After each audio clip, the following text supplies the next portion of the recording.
Hello students, स्वागत है बेटा आपका एनसीईआरटी इन्फो बाइट्स के अगले वीडियो सेक्शन में। आपको एक बहुत स्पेशल कॉन्सेप्ट आज बताते हैं। पूरा फोटोसिंथेसिस एक बार में बता पाना पॉसिबल नहीं है।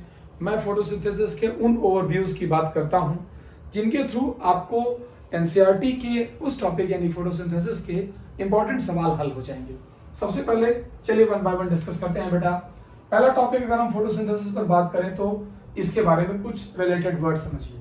फॉरमोस्ट, ये एक तरह की एनाबॉलिक प्रोसेस है जिसका मतलब होता है कि सिंपल टू कॉम्प्लेक्स मॉलिक्यूल की सिंथेसिस में ये लगती है। ये पहला पॉइंट है। दूसरा पॉइंट है कि एक तरीके की एंडरगोनिक प्रोसेस है जिसका मतलब है कि एनर्जी रिक्वायरिंग प्रोसेस है। ये आपको बाहर से एनर्जी देनी पड़ेगी तब ये प्रोसेस ऑपरेट होगी। थर्मोडायनामिकली जो प्रोसेस एनर्जी रिक्वायरिंग होती हैं बेटा वो नॉन स्पॉन्टेनियस होती हैं, इस बात का भी ख्याल रखिएगा, है ना। तो एक कुछ बातें यहाँ पर चलती रहीं।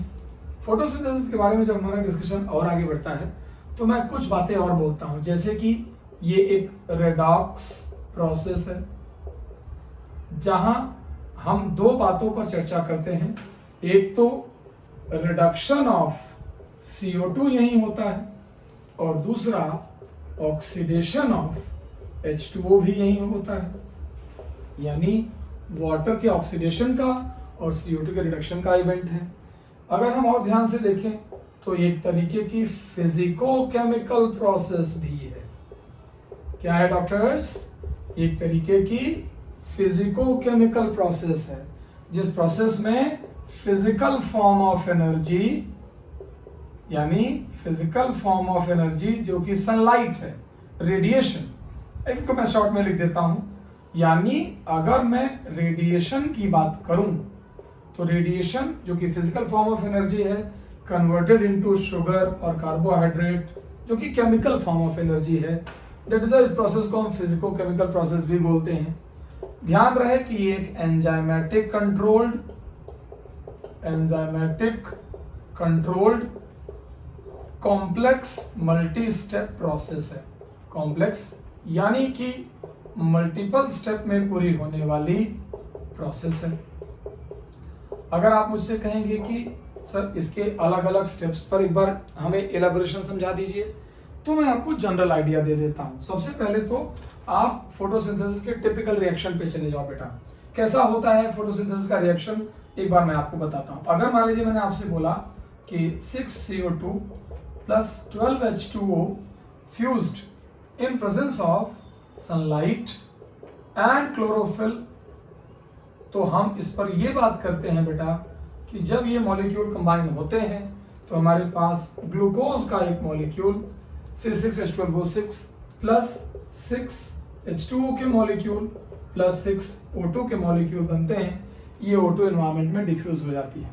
स्टोरी ये है कि यहाँ पर ये जो 12 ऑक्सीजन के मॉलिक्यूल हैं ये डायरेक्टली यहाँ से निकल करके यहाँ पर चले गए हैं। ये पहला पॉइंट आपको ध्यान में रखने के लिए, because this oxygen come from H2O not from CO2, इस बात को ध्यान में रखिए। ये जो यहाँ पर 24 हाइड्रोजन एटम है वो यहाँ से चले, उसमें से 12 यहाँ हैं और 12 यहाँ हैं बेटा, इस बात का ध्यान रखिएगा। जो यहाँ पर 6 कार्बन है वो यहाँ से स्ट्रेट निकल करके सीधा यहाँ 6 कार्बन के पास है, और जबकि यहाँ पर जो 12 ऑक्सीजन है वो यहाँ से चलते हैं और दो जगह जाते हैं। एक बार फिर से इस एरो को ध्यान से एड्रेस करिएगा। 6 यहाँ चले गए और 6 यहाँ चले गए।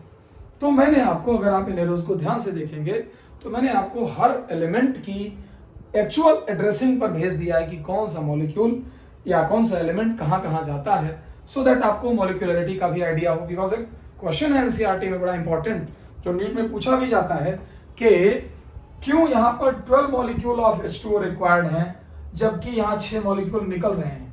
बच्चे जनरली कंफ्यूज होते हैं कि ये 6 H2O इसी में से निकले, जबकि ऐसा नहीं है बेटा, वो रीअरेंजमेंट से बने हुए हैं। ये यहाँ के सारे ऑक्सीजन वहां जाकर के निकल आए हैं। ये भी बात हमने रेडियो आइसोटोपी से समझी है। जब आप फर्दर इस चीज पर जाते हैं तो आपको यहाँ पर दो छोटी छोटी चीजें और मैं समझाना चाह रहा था, एक बार आपका निगाह उस पर भी पहुंचे। पहला पॉइंट कि फोटोसिंथेसिस दो तरह के रिएक्शन से बनी हुई है। one is called as light reaction and second one is called as dark reaction. Light reaction and dark reaction. जो लाइट रिएक्शन है उसमें एक इवेंट स्प्लिटिंग ऑफ वाटर है, यानी वाटर का टूटना. दूसरा इवेंट हम जब बोलते हैं तो हम ये बोलते हैं कि अगर ये वाटर टूटा तो ETS चला होगा और उसके साथ केमियोस्मोसिस प्लस फोटोफॉस्फोराइलेशन हुआ होगा. केमियोस्मोसिस प्लस फोटोफॉस्फोराइलेशन हुआ होगा. सनलाइट के प्रेजेंस में एटीपी की फॉर्मेशन को कहते हैं. जबकि डार्क रिएक्शन में C3 साइकिल है, C4 साइकिल है. यही दोनों इवेंट प्राइमरीली इवेंट होते हैं. तो आपको फोटोसिंथेसिस के स्टेप्स, रिएक्शन, अलग अलग स्टेटमेंट्स, इन सब पर मैंने एक अकाउंट दे दिया है. आप इसे रिवाइज करें और इन वर्ड्स को याद करने की कोशिश करें. टेक केयर बेटा.